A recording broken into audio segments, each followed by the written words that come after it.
All right, what's up, my ninjas? I got a special guest with me. It's a Joe from another bro. It's Joe Jitsukawa. He is actually a serial entrepreneur. If you don't know him, a comedian, investor, he's a public speaker. He grew up in LA, has a huge following on YouTube from his channel, Just Kidding Films, which I was a big fan of watching that stuff. Hilarious stuff when I back in the day. And tired of the 9-to-5 job he had, he quit it and he co-founded that company, and it's been running ever since, and it's been growing crazy to multiple channels and multiple businesses, which we're going to get an opportunity to talk to him about. Joe, thanks for being on the show, my man. Thanks for having me, dude. Your name's really Joe too? Yeah, it's really Joe. Actually, it's Joseph, but same with me. It's Joseph, but I go by Joe. Dude, only when everybody calls me Joseph, I think I'm in trouble. Like, it's like, oh shit. Yeah, I remember being called that in elementary school. Yeah. So I still got some friends back in elementary school that call me that, but I'm just like, Joe's easier. So same stuff. Cool, man. Dude. Thanks for having me on, man. Anytime I get to just chat it up with other entrepreneurs and stuff, I think it's really fun. Always nice to like share ideas and thoughts and things that we learned. Love it. So take me back, 2007, man. I had to look at you started Just Kidding Films. How did it all start? Well, back then, YouTube was really different from what it is today. Like, it was more like I was using YouTube like Vimeo. Like, so originally me and my business partner Bart, owner of Barbell Brigade and all that stuff, like we had a sketch comedy duel. Like, we had all these different characters, and so old school JK people know us as that. That's what we first did. Like, people know me as like Asian mom. He was Asian dad. We were the original Asian mom and dad. And then we were like, we had these Vietnamese characters called Uncle Sam, Uncle Chin. We had like these Korean characters called, they were a part of a news channel called the Korean History Channel. We just had all kinds of different characters that we basically just copied our family friends, you know, or like people that we saw at school or whatever. And back then the comedy was different too. You do that kind of stuff today, I think people would be like, that's not right or whatever. So we would copy a lot of people around us all the time, like their accents, the way they walked or whatever. And one day we decided to do a YouTube video pretending to be like these characters. And then we would always like annoy our friends with these videos, and we would send it to them. We'll be like, hey, you see our next creation, our next movie. And one day, one of our videos got like 100 views. And we're like, oh shit, we're famous, dude. 100 views? Like, where did this come from? Like, we don't even have 100 friends. That's a lot of people. We're like, the YouTube money's gonna come now, right? There was no YouTube money back then. Oh, for real? Yeah, 2007. I think it was like 2008 or something that they started the partner program. So back then, we literally just used it like Vimeo. Like, we would send it. We would just use it to upload and send it to friends. And then like there'll be comments and people will be like, make more. And back then, I think people on YouTube just did it because they liked creating shit. Mm-hmm. And a lot of people were making money from shows. Like, they would go and perform. Like, that's when a lot of Asian American musicians came up and they were doing all these performances. And then the partner program was invite only. They would email you when you hit a certain number of subs and all that stuff. And then you would get access. But YouTube money wasn't that good back then. Oh, for real? Yeah, it was. We didn't even know like how much you could make off of it. So it wasn't until 2009 when I graduated, and then Yahoo did an article of how much YouTubers make, the top 10 YouTubers. But back then, even in 2009, top 10 YouTubers were like barely cracking 1 million. Like, most people were making a couple 100,000, which is still a lot of money. But that was enough where we were like, oh my God, Wong Fu makes like $400,000, or like Kev Jumba makes, $600,000 or whatever. That was a lot of money back then. Now you just have Ryan Toys making 30 million in a year or whatever. Yeah. Because back then too, mobile views, like mobile phone views, you weren't getting ads. There was no pre-rolls. It was just like pop-ups. So Right. I guess I'm old school YouTube. The more I talk about it, the more I remember. So, and in the CPM, it was like if you broke $1, you were lucky. Oh wow. Yeah. So you really did this with no intention to make money. No, we didn't know it was gonna make money. Mm-mm. So you started so when did you eventually say, oh crap, we're gonna start making some money from this? Like how many years in would you say? So I say about like 2 years into it, we just wanted to grow an audience. And so our goal was to like build an audience. And then it was more about the movement, you know, like what we really cared about was during that time, there was not much representation for Asian Americans. And every time you saw Asian comedy, they were pandering to, or they were like creating content for mainstream America, and it didn't speak to us.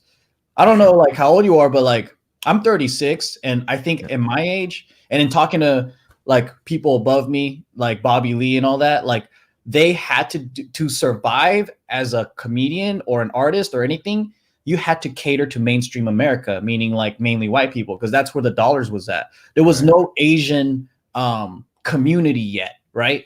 And back then, like there was no place for us to create something together. And I think our generation, the first wave of Asian YouTubers, like we were creating culture that way. But before that, they had to create content that Hollywood wanted them to create.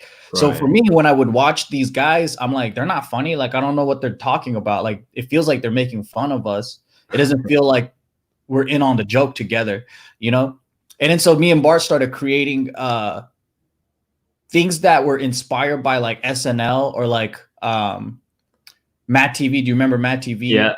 And I grew up on this thing called In Living Color. Oh yeah. And yeah, so like that's what inspired us to do something that was like more authentic and like things that we grew up around.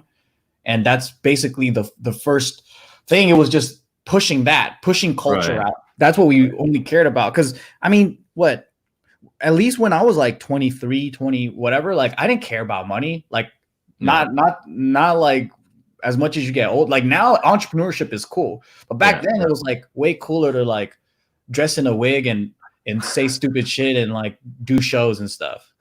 Yeah, entrepreneurship was probably like a drug dealer back in the day. Yeah. I think entrepreneurship is like cool now. Yeah. I don't know if it was 2006 or whatever. Probably not as much. It's almost like a catchphrase now. It's cool to say that you're an entrepreneur in a sense, but people don't really understand that hustle and grind that it actually takes, because you guys started in 2007. But from what I saw from one of your things was it actually took you 7 years to actually start really seeing, growth. Yeah, because we didn't focus on it as a business. Okay. I dabbled into business. Like I always say like the only reason why I started to like business was it was supporting my habit of lifestyle, of entertainment. So I was forced to learn business so I could create content and fund my films and enjoy the life that I wanted to. Okay. And how did that journey from when you weren't making much money, how did the family think about it? Because I'm assuming that you come from like a traditional Asian household where it's like, get a job, be a doctor, be an accountant.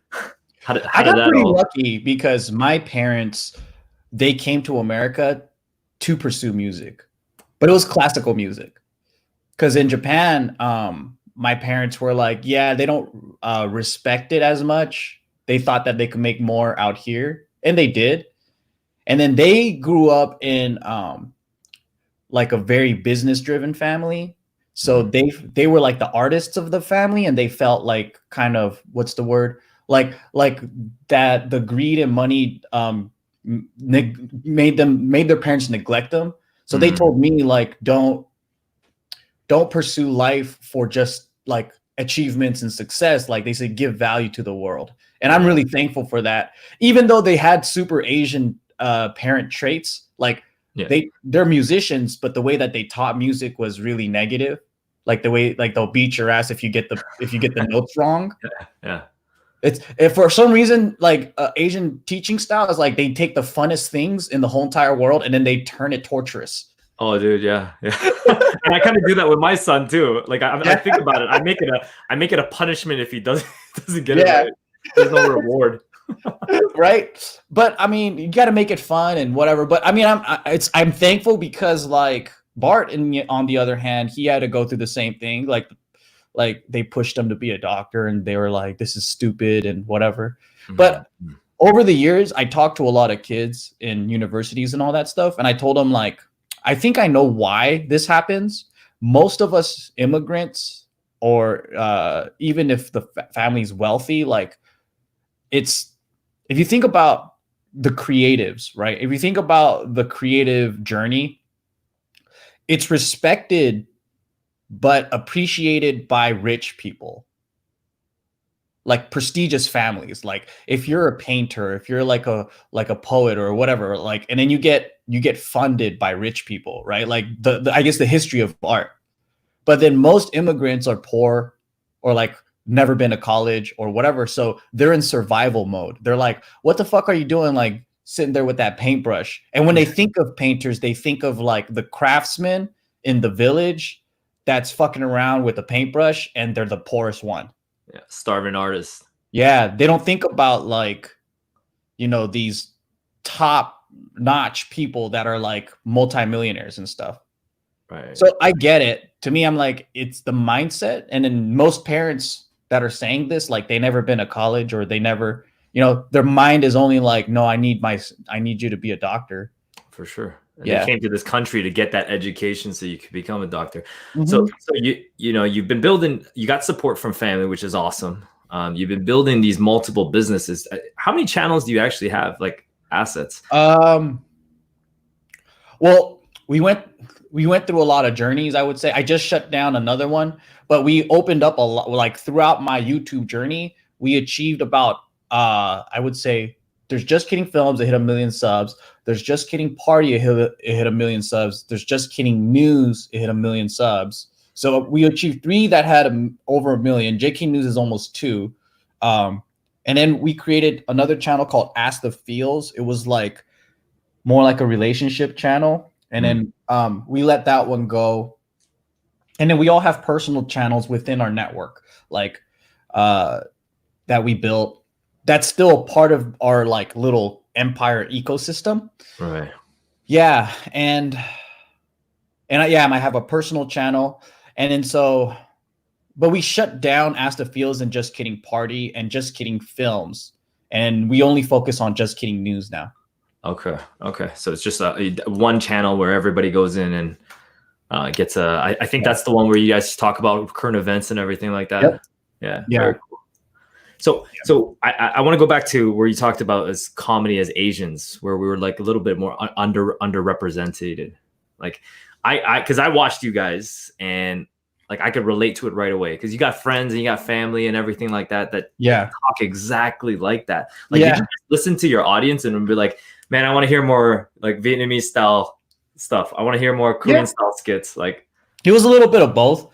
It was like a lot of it was just being on the go, like, oh, that's a good idea. Let's roll. Let's do that. That's funny. And then like, yeah, we were very impulsive. Like I like to sit here and talk as if I planned it. I knew, no, I didn't. I just kept going. And when a lot of people ask me like, what is the number one advice you have about whatever? And I'm like, y'all think too much. I think that's what it is. It's just most people, they think too damn much and they don't act enough. And for me, it was that I guess when I listen and talk to people, right, that's what I get from a lot is like a lot of people are afraid of making a mistake. So what ends up happening is like they sit around and they try to think of the perfect scenario or try to cover all areas, which has sometimes benefits to doing that. But like in most cases, I think you don't know unless you try. And so for us, we had this commitment. We're like, let's just crank out a video every Sunday. And we did that for about 5 years straight without missing a Sunday.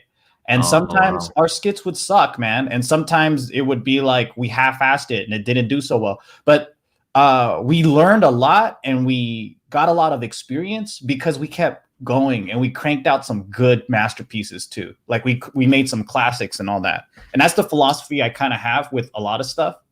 Yeah. It's just go for it. Like I'm in restaurants now and none of us actually are trained cooks. And then people were doubting me and saying like, well, why do you want to open up a restaurant if you never even like cooked? And I'm like, because I worked as a waiter for 2 years and I loved it and I love the environment and I want to share that. Yeah. You brought up something really important, paralysis analysis. And I think it applies to so many things like fitness, business, everything. Everybody just sits there and even if it applies to this fitness, people are always talking about like the right pair of shoes that they have to get, the perfect workout clothes. I got to get the perfect workout gloves. And then 3 months later, they're not in shape. I think it's the same with businesses. Like just do it. But you don't know what the market, and just like this show, I was just like, I don't know who's gonna like it, even if I have an audience, but I'm gonna put it out there to the world because somebody's gonna resonate with it. Yeah, I mean, even Joe Rogan, right? Like people be like, oh, he got 100 million, but that's like, oh yeah, I think he's been doing it for over 10 years, and then for the first several years, like no one was really watching his podcasts. And that's kind of where I'm at, is like, I just like making the videos and I just kept going with it. And then my whole strategy came as like, let me build an audience, because a good audience, like a loyal audience, not just going viral, like really quick and like building a good audience is like building trust with people, right? Like it's like loyalty and it takes time.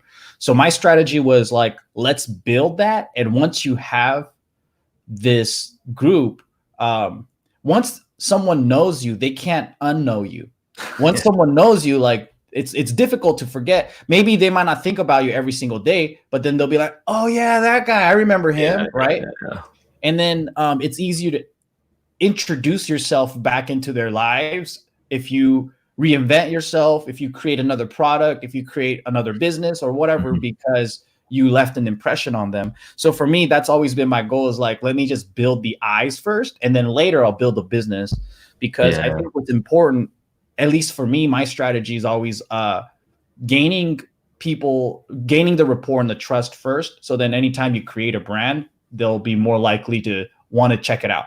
Oh, for sure. Rapport wins war. And I was thinking like also value, constantly providing value to people's lives is how you get paid in the first place, right? People pay you for things that they value. I'm going to jump right into this, man, because you're in the epicenter of one of the epicenters of some of the craziest stuff that's going on in the country right now. And I know you had some strong views on it, with the whole BLM movement and Asians not supporting it. Yeah. What was your take on it? Like, and I want to go back because LA has a strong history of riots happening, which impacted Asian communities negatively as well, with the whole Rodney King and yet your stance on this was support the movement. I think, I get where the guys or the Asians that are against it are coming from when they say like, hey, there are Black people that attacked Asians for Corona or whatever, right? And I'm like, we have to remove ourselves from thinking as one person from that community represents all of them. There's millions of Black Americans, millions, right? And we're going to let like a handful of these guys who might have beat up an Asian guy or whatever, like ruin it because for me, I look at history and I look at how many times has Black America came to in support of Asian America. Well, there was the Vietnam War. Martin Luther King marched against that, and they didn't have to. They didn't have to march against they marched against their own government to stop fighting in Vietnam, right? Which can be looked upon as treasonous, which can be looked upon as backstabbers. But for them, they were like, why should I kill Vietnamese when cops are killing my people? Right. And that's a strong statement to say, because to me, it's like there weren't that many Vietnamese in America at that time. I'm not Vietnamese, but it's just an example of like, I think it's a human right to stick your neck out for justice. So it's not really like our team, their team. I see it as a human team and being on the right side of progress. Yeah. So like, if I could simplify this, right? Like, first and foremost, I see myself as an American and human. I don't see myself as like Asians first. I see myself as like, hey, is this wrong? Is it wrong when Black people are treated differently? Which I personally have seen because I grew up in a Black and Latino neighborhood. The way that cops handle Black people are completely different. They'll grab them. They're super aggressive. They'll throw them on the car. And me too, as a youth, they come up to me and I'm getting pulled over with guns drawn. Like, wow. It's a different experience when you, and to me, I don't think it's a race thing. I think it's more of a like growing up in that neighborhood thing. Mm-hmm. But going back to the topic, I think like for me, I'm like, we should all show support of injustice. And it's not like, and to me, I don't let neo-Nazis be the representation of white people. Right. That's just a gang, right? So like when Asians are saying like these Black people don't like us or whatever, they're only talking about the shithead Black people. They're not talking about the normal, everyday, you know, good citizen. It's like, why are you going to let criminals be who is that culture? Like, that to me is so stupid. But that's when people get so stuck and they're thinking in a little bubble. Like, you're thinking about like, oh, this guy, he fucking killed my friend, so fuck all of their people. Like, that's how they're thinking. Like, and that's what I'm trying to say is like, we got to always be bigger. We can't be like, they killed one of us, now we got to kill one of them. Like, we never get any progress this way. And when people say that, when they go, yeah, you know what, like, we shouldn't support them because, you know, some of them are beating us up. And I'm like, that's not really how you move forward and make peace. For sure. For sure. And I think it goes back to your philosophy. I mean, when you first started your content, it was about bridging different Asian cultures together. Mm-hmm. And I think that brought it even closer. And with this being a whole racial divide, bringing races together, is how we're gonna like build bridges instead of walls. That whole thing about building your unity, which is I think extremely powerful, man.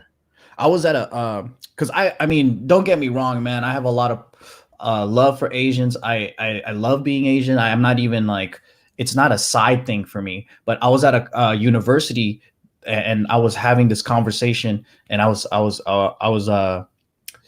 basically doing a speech about like Asians in entertainment and all this stuff, right? Mm-hmm. And then I had a question from a student, and he was basically like saying like, how do you feel as an Asian American, like, and someone with the audience, do you feel like you have to be a better role model, or do you think you have to do this or that, right? And I told him like, it's great to be proud of who you are, but remember that it's not about sides. And I said, think about it, right? Let's say you grew up with someone who's like, let's say your best friend is white or whatever, right? Mm-hmm. And then you care about this person, you know everything about them, you have great memories together, right? But with all this like racial like group shit, right?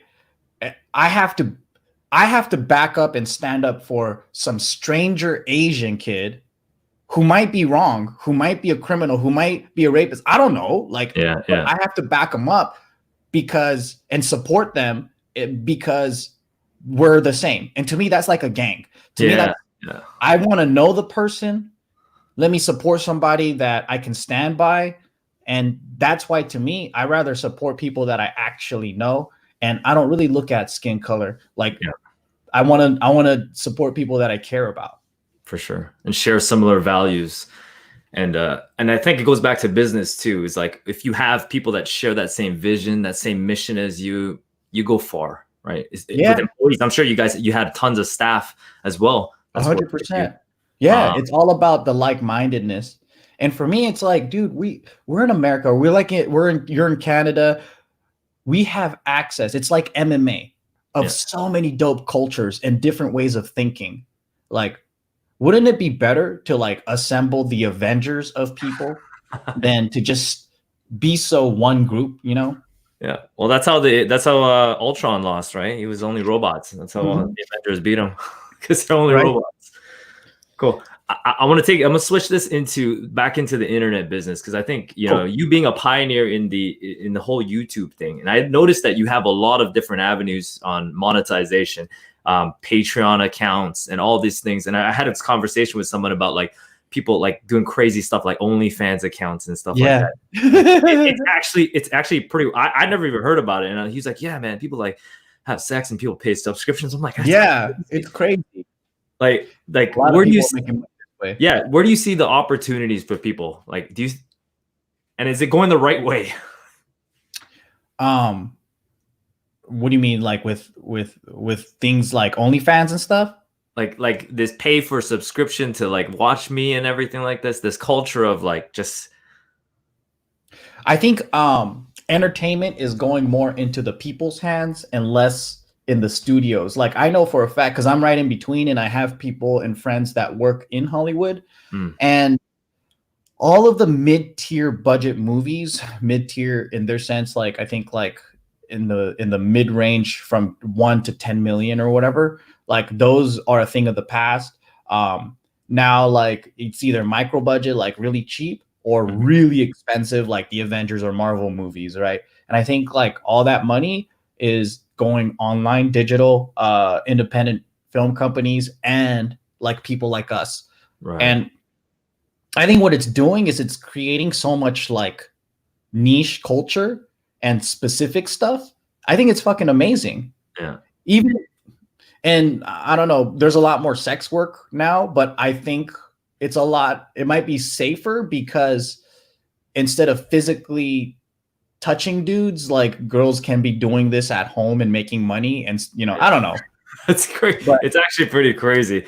Like, so if somebody was getting started in the entertainment thing online, where would you direct them first? It depends on what they do. Okay. So like, of course, if they want to show nudes, OnlyFans is a great place probably. But I don't know, like long content, I think YouTube might be better, because it's the user experience, right? Like, you don't want to put a 1-hour podcast on a TikTok. Like, right. Like, if you want to do some quick things and funny skits, probably TikTok's the way. Yeah, it's like, what are you trying to do? Like, fitness is probably best on Instagram because it's like visual. Yeah. But maybe YouTube if you're gonna do tutorials. Right. Yeah. Okay, cool. Now, in terms of other projects and everything, I know you were involved in the restaurant business and everything. You want to share some of the stuff that you've been doing outside of like the internet space? Yeah, so I have 2 shops now, brick and mortar shops, called Junbi. It's matcha. And our team wants to introduce high quality matcha to the Western world, because right now it's all bad quality. Like, it's a side item at like coffee shops or whatever. People be like, "Oh, I like the matcha latte," or whatever, but it's really horrible stuff. And what we want to do is like kind of bring in the high quality, but also like make it this very fun and merger between like the boba shops and the Asian culture. And I think the West is starting to enjoy more Asian products anyway. And I think bubble tea and boba is getting really popular with everybody. So it's kind of like a merge between the two. And my mission is kind of like giving them a taste of that Japanese American culture, I guess. You mix it all together. We also have like other food concepts like Shrimp Daddy, Wing Chicks. Shrimp Daddy is like inspired by Hawaiian butter garlic shrimp, but we have our LA twist to it. Nice. Yeah, Wing Chicks, it was inspired by Nagoya chicken wings, which we don't have that out here at all. And we had some great memories just like eating and hanging out together in Japan with me and my friends. So we brought that back here, and we're like, let's create that same feeling out here. And we have a shave ice spot. And most of these are pop-ups. Most of these, we do them at fairs and events. And we will be rolling out like physical locations soon. But right now we have 2 drink shops one in Rolling Heights and one in Westwood. That's cool, man. You just just like how you said how you started videos, you just kind of just threw up a concept out there and just let the audience kind of figure out if there's value from it, and then eventually, build out brick and mortars, which is a cool. That's concept. how we did it. There, we have a place called Smorgasburg here, and we started really cheap and really small, and we saw what was popular, what wasn't popular, what was scalable. And I think a lot of people want to start big. And I'm like, you don't have to. Like, there's so many success stories of people that started at a farmer's market and then they get a lunch truck, or they get like a food truck, and then they get a restaurant, and then they're all over the world. You know, like you can scale very small, and that's what I believe in. Test a lot and do it cheaply. Yeah, for sure. And it just goes to show how all your whole businesses have proliferated. All right, man. I got some questions from people. I got Carrie here. She's got a question for you. Do you think building a business and working alongside with friends is difficult? What are the hardships of working with your best buddy? There's a pro and con, right? Like, because we've broken all the rules that people say, the cliche. Don't work with family. Don't work with your wife. Don't work with your friends. And I think in the pro is that family and friends typically will stick their neck out for you. So in most cases, like if it's a professional relationship, once it's not beneficial to both parties, they'll go, it's not really worth it. I'll leave. But friends and family, when the going gets tough, they fucking strap up and they go. But they'll piss you off, right? Like most of us, I think immigrant families and Asian families, like we know what it's like to work with friends and family. Like we all, work at a donut shop, or as you're a kid, you go and do child labor shit. Like it's normal, right? And while you're there, like auntie's like getting in an argument with uncle in the middle of the restaurant. Like, I mean, we've been there, so we know what it's like. Yeah. But I think that the best part of it all is the journey together and being able to enjoy the ride, ups and downs, and making the business worth it. I think that's the great thing. But the hard part is, there's no, I think the hard part is the drama part. Like it can't go there if people are not open and honest and clear. I think when people, when they build resentment and don't talk about things and they hold it in for years, that's when things can go really sour. Because I mean, that's just in any relationship, right? Yeah. Like if you don't talk to your wife about something and you just hold it in and blow up, she'll be like, what the fuck? What? I didn't even know. Right. Yeah.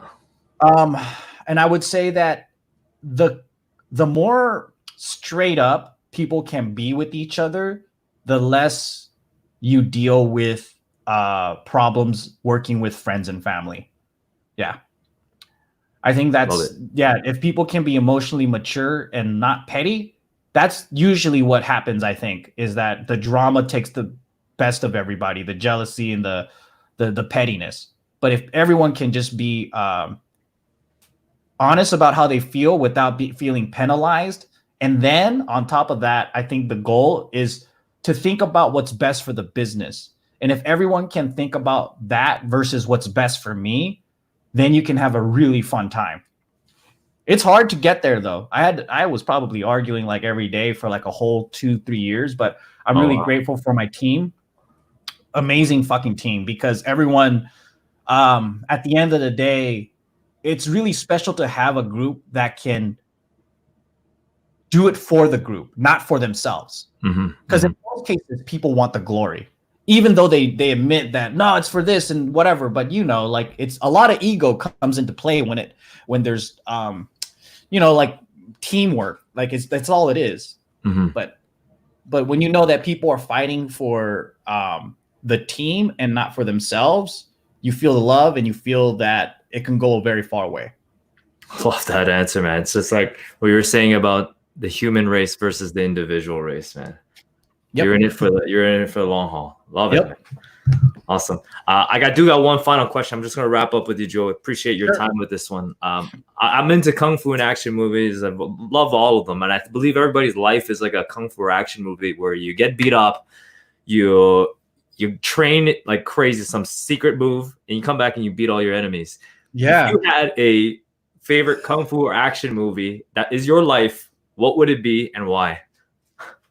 A favorite, like, oh, like whose movie? Like a kung fu movie that you love the training, the hero arc where they got beat up, they trained, came back and revenged. Oh man. Oh shoot. I would have to say, okay, one of my favorite movies, that it's only because it's nostalgic to me, but it's Karate Kid. Oh yeah. Because like, yeah, man, like he got his ass beat, and like he was bullied, and like I think we can all relate to that, and it was just a great time in my life. But I also liked Bloodsport too. It was so stupid. That's every guy that gets on this show. Bloodsport. Maybe it's the age too. I don't know, because I remember watching that shit over and over and over.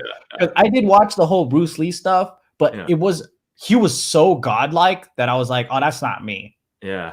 But when I was watching Karate Kid, I was like, that's me. That could be me. I got beat up tons of times. Yeah. And I want to find a Mr. Miyagi. Dude, yeah, I was looking at Karate Kid like, I'm Mr. Miyagi. Oh, yeah. You're the master with all the secrets. Yeah. All right. Cool. If people want to reach out to you, Joe, what's the best way to get a hold of you or learn more about you? Just type in my name, Joe Jitsukawa, on YouTube. You'll see me. I just post videos. I go on live too, just like this now, so they'll have a chance to talk to me. I also have an Instagram at Joe Jitsukawa. It's my name right here. I think it's right here. And I started this thing called Tell Me the Details. It's just rolled out about a month ago, but it's a live call that I do like this. Like I beam people in, and we basically develop, and it's like a personal mentorship, right? But then the way that I was able to scale it so that it's worth it was creating an audience behind it. So it's a paid subscription. I give 2 weeks free. And also it's a 100% money back guarantee. So like, if you don't like it, the next month you just call for a refund, you get it, fine. So you get like 6 weeks free. But the way that I'm doing it is people just have like a question or whatever, right? And let's say we have a theme of the week. Like it might be like, okay, what are your goals? Let's talk about it. And why can't you accomplish it? Someone who has an interesting story or whatever, I bring them in and we work it through. And then usually I get to know people because the most bravest people will talk to me. And then not only me, but we have a whole community that are in different stages. Some own businesses, some are like just graduating college or whatever.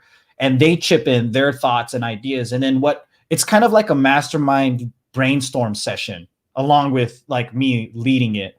So it's a place for people who want to pursue things and have a positive community. And I'll give you the link basically, if you can maybe tell people where to go. Yeah. But I just started this and it's pretty freaking cool. And I think it would benefit the people here. I'll put it in the live chat. But it goes in line with people who care about entrepreneurship, business, personal development, and all that stuff. So yeah, that's kind of what I've been doing now.